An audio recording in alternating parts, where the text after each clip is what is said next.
जो तान पाद की गोद से ध्रुव जी को हटा दिया। ध्रुव जी रोते हुए अपनी मैया के पास में गए हैं। विमाता ने मुझे पिताजी की गोद से निकाल दिया है। और मैया ने पूछा क्या कही? बोली जाओ, तुम्हारी माँ किस जंगल से तुम्हें लाई है, तुम्हारा पिता जंगल में रहेगा, उसकी गोद में बैठ। माँ क्या महाराज उत्तानपाद हमारे पिता नहीं है? आंख में आंसू भर आया। एक पुत्र अपनी माँ से यदि ऐसा प्रश्न कर दे, उस माँ पर क्या बीतेगी? और महाराज सुनीति कुछ बोल नहीं रही, गला भर आया है और गला भर आया है। हाँ पुत्र।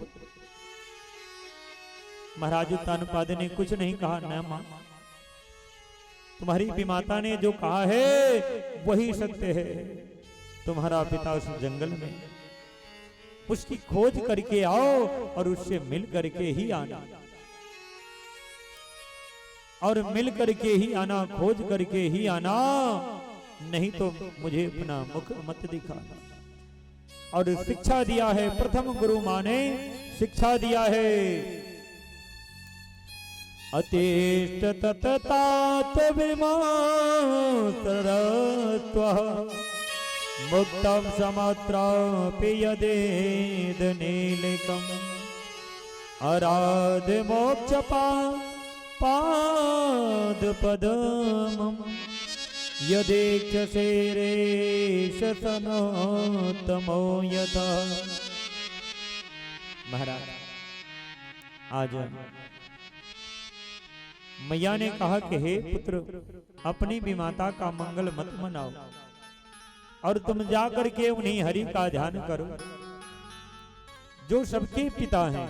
वो तुम्हारे पिता के भी पिता हैं और तुम्हारे भी वही पिता हैं, इसलिए उनकी गोद में ही बैठ करके आना। महाराज उनकी गोद में ही बैठ करके आना।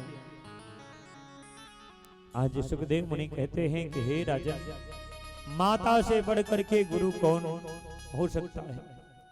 और आज महाराज ध्रुव जी की आयु केवल 5 वर्ष की है, और 5 वर्ष की ही आयु में आज महाराज ध्रुव जी वन में चल दिए हैं तपस्या करने के लिए।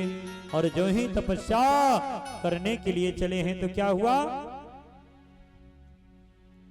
महाराज तत्क्षण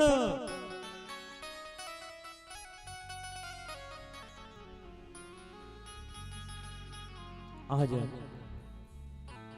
तत्क्षण भगवान की भक्ति में लीन होकर के आज ध्रुव जी पधारे हैं।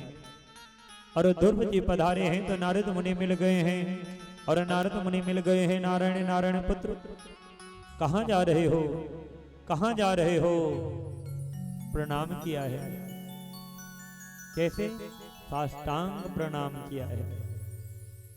हम लोग अपने बच्चों को प्रणाम करना सिखा ही नहीं रहे, ऐसे बच्चे प्रणाम करते। साष्टांग प्रणाम किया है।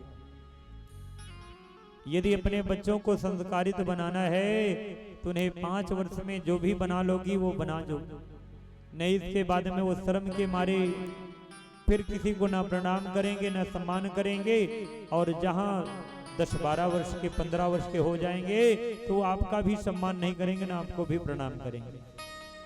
इसलिए जैसे ही उनकी बोली होवे तैसे प्रणाम करना उनको बुलाइए, और जैसे ही वो उठना बैठना चलना सीख जाएं वैसे ही उनको प्रणाम करना सिखाइए।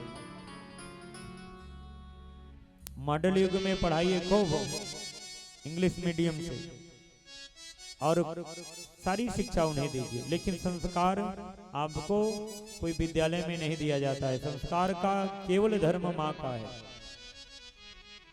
पिता का नहीं, केवल माँ का है। पिता का धर्म केवल पैसा कमा करके और अपने परिवार का पालन करना है।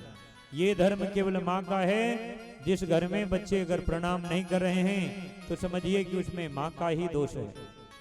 इसलिए अपने बच्चों से अभी से उनको सिखाइए, जबरदस्ती सिखाइए, डांट करके सिखाइए कि प्रणाम करें। साष्टांग प्रणाम करना चाहिए, साष्टांग नहीं है तो दोनों हाथों से ही पैर को छुएं।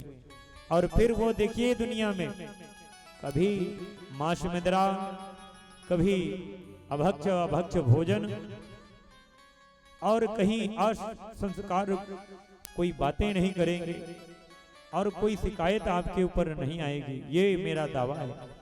तो संस्कार आपने दिया ही नहीं तो महाराज क्या होगा? वो तो एक जानवर की जिंदगी जिएगा, जैसे किसी जानवर को कोई संस्कार नहीं देता है और वो अपने मन मर्जी से जीता है, वैसे ही मानव है। आज ध्रुव जी ने साष्टांग प्रणाम किया गुरुदेव भगवान को और प्रसन्न हुए हैं। तथास्तु योमस्तु, जैसा तुम चाहो। बोले कहां जा रहे हो महाराज ध्रुव? बोले मेरी मैया ने कहा है कि हमें तप करना है, इसलिए मैं तप करने के लिए जा रहा हूं। तो नारद मुनि ने कहा कि महाराज ये उम्र तप करने की थोड़ी है, ये उम्र है खेलने खाने की, फिर शिक्षा लेने की। भाई बालपन जो है वो खेलने खाने की है, फिर इसके बाद में प्रौढ़ावस्था शिक्षा दीक्षा की है, युवावस्था में धन कमाना, विवाह इत्यादि करना, इसके बाद में चतुर्थ